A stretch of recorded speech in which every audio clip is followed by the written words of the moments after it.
Estados Unidos y Europa negocian desde 2013 el tratado comercial más ambicioso de la historia. The Transatlantic Trade and Investment Partnership, also known as TTIP. Envuelto en secretismo y a espaldas de los ciudadanos, el TTIP es el nuevo caballo de Troya del proyecto neoliberal. And drive growth and prosperity around the world. Un crecimiento económico a costa de los derechos sociales y medioambientales para el beneficio de las grandes empresas. Huge economic benefits are expected from reducing red tape, avoiding divergent regulations for the future. Tras el TTIP se esconde un golpe de Estado encubierto de las corporaciones a la soberanía de los pueblos. It's shaping the way we work and the way we live our daily lives.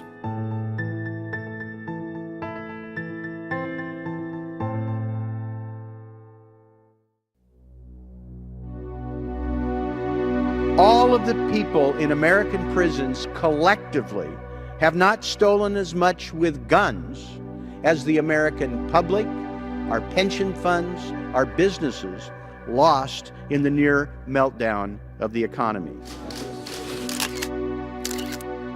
Cuando estalla la crisis, en 2007, aunque realmente esto empezó bastante antes, hubo incluso declaraciones de los gobiernos indicando que se había entendido el mensaje de lo ocurrido y que en gran parte los procesos que habían llevado a la actual situación, pues había que ponerles joto. L'autorégulation, pour régler tous les problèmes, c'est fini. Le laisser-faire, c'est fini. Le marché tout puissant qui a toujours raison, c'est fini. Eso pues se olvidó rápido, porque realmente no respondía a un pensamiento, a un sentimiento profundo por parte de los gobiernos. A pesar del reconocimiento unánime de que la regulación mínima fue una de las causas principales de la quiebra de 2008, la inclusión de los servicios financieros dentro de las negociaciones del TTIP busca profundizar aún más en la desregularización y revertir las exiguas medidas introducidas a raíz de la crisis. There have been some troubling indications that the big banks see the Transatlantic Trade and Investment Partnership as opportunities to weaken financial regulations, a chance for these banks to get something done quietly out of sight. Una de las cosas más sorprendentes, ¿no?, sobre todo desde el punto de vista europeo, es que las reticencias no vienen sobre todo de Europa, sino que vienen de Estados Unidos, porque considera que los estándares de la Unión Europea son más bajos que los suyos, ¿no? Today, my administration is proposing a sweeping overhaul of the financial regulatory system. A raíz de la crisis del 2008 se hicieron una serie de reformas regulatorias que en Estados Unidos consideran, ¿no?, que la Unión Europea pues no ha hecho. Bueno, pues es muy curioso, ¿no?, que la Unión Europea sea más liberal todavía que el más liberal de los países ahora mismo en el mundo. On financial services, yes, we are of the opinion that it should be part of the negotiations. So yes, it has to be on the plate. Y es la City de Londres, los sectores financieros británicos que están presionando para que los servicios financieros sean un gran capítulo de negociación. Y se está evidentemente hablando de liberalizar más los servicios financieros, lo cual es totalmente ahistórico, porque después de lo que pasó en 2008, volver a andar ese camino sabemos que es un auténtico desastre, ¿no?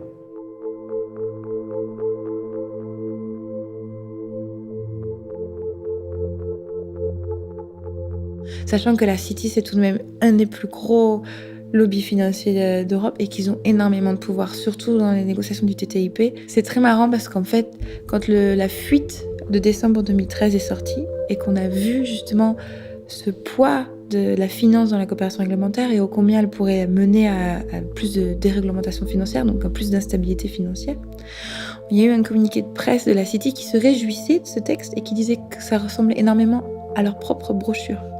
Pour vous montrer un peu le rôle des lobbies. In terms of the global race issues, we need to make progress on deregulating and helping our businesses compete and succeed.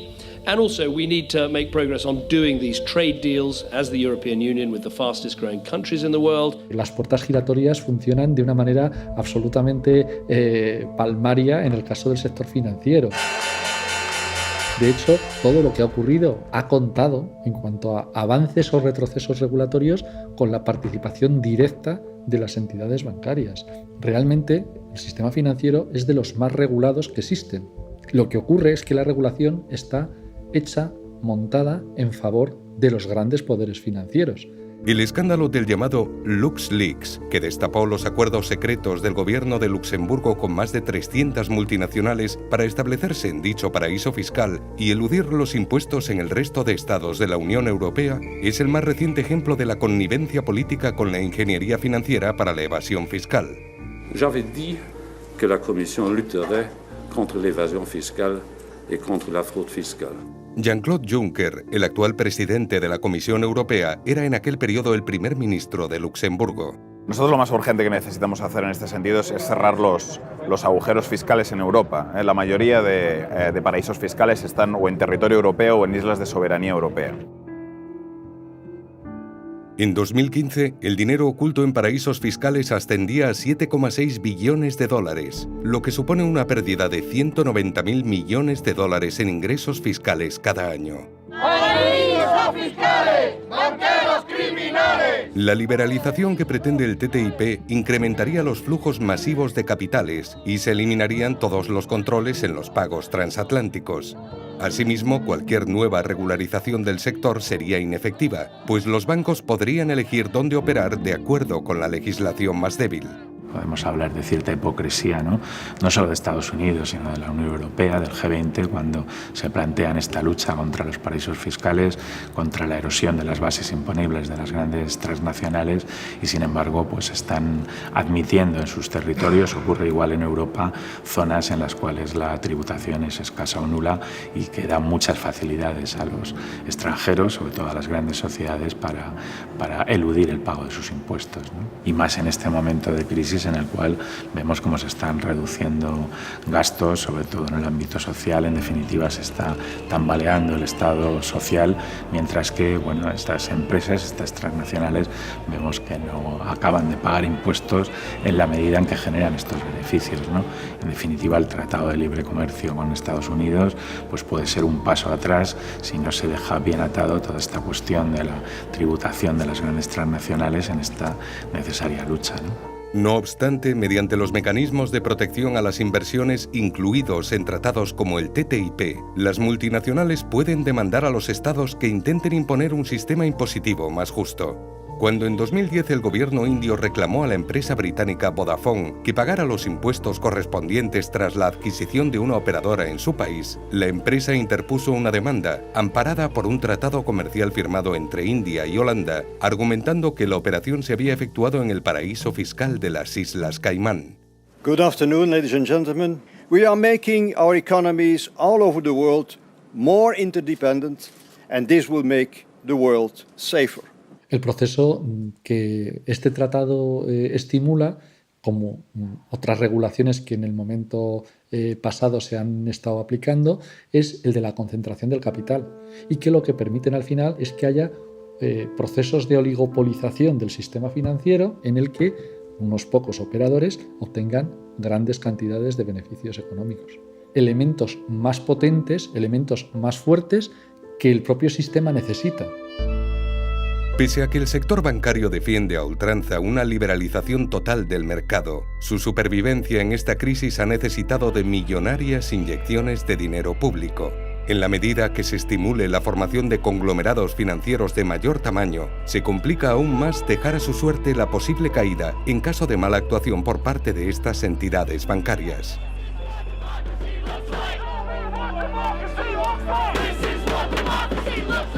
Even though logically we would say that is a crisis of capitalism which suggests we need an alternative to capitalism, what they have tried to do is say no, the answer is more neoliberal capitalism, more deregulation and more power to capital. Cada vez que hay un proceso de concentración en algún ámbito, nuestra relación de poder, de que ya es desigual de por sí con estas empresas, pues se deteriora, Claro, eso tiene mucho que ver con la degeneración del capitalismo de nuestra época, que ha hecho que la actividad financiera absorba una cantidad ingente de recursos en perjuicio de la producción de bienes y servicios, que la actividad especulativa se haya convertido en la lógica principal de la vida económica. El sistema financiero está absolutamente hipertrofiado, o sea, tiene una absoluta sobredimensión con respecto al papel que nunca debió perder. No es más que un canal entre la necesidad de capital de una parte de la sociedad y el exceso de capital que puede tener otra. Ese papel lo perdió ya hace muchas décadas. El aumento del volumen de las operaciones especulativas es tal que menos de 3 euros de cada 100 que se transaccionan diariamente en el mundo corresponden a lo que llamaríamos economía real. El resto es pura especulación financiera.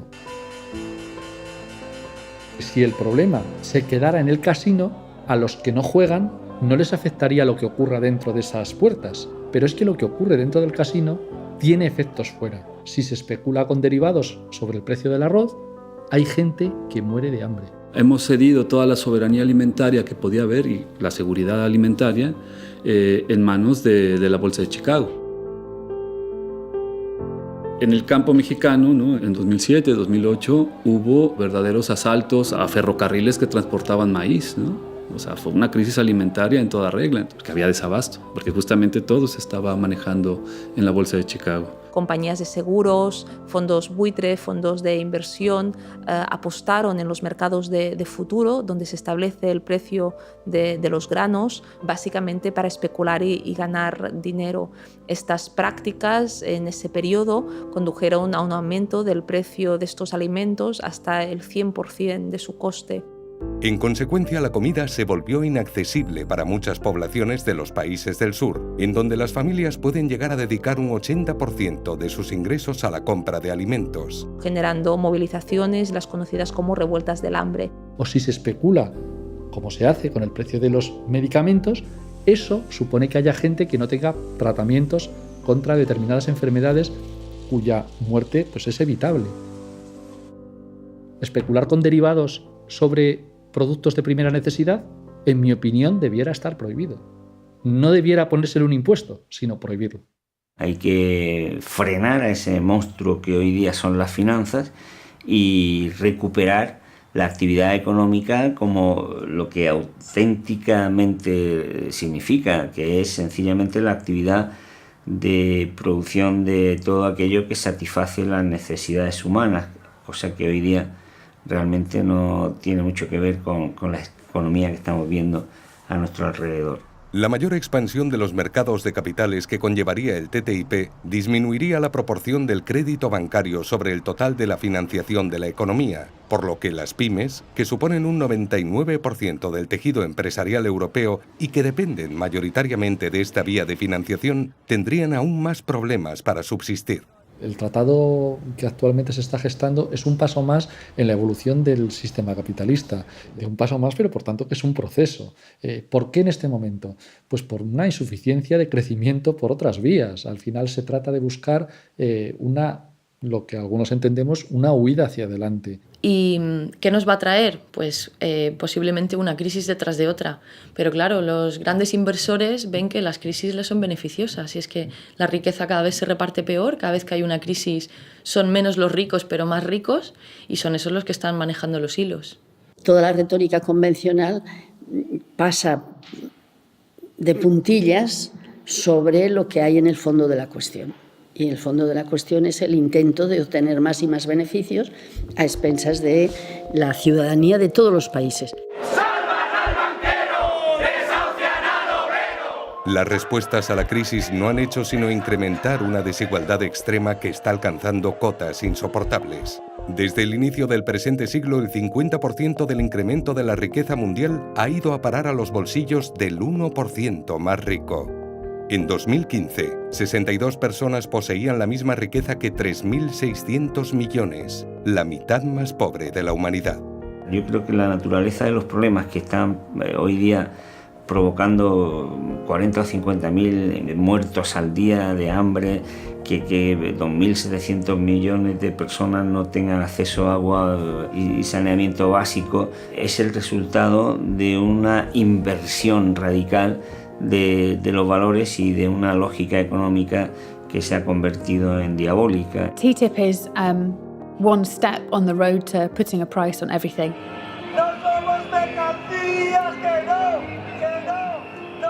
TTIP is part of the financialization of many different parts of our lives.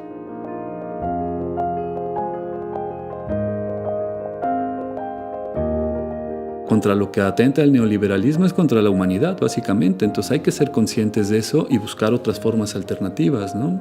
No basado en el capital, no basado en el libre mercado, ¿no? No basado en el poder de las transnacionales.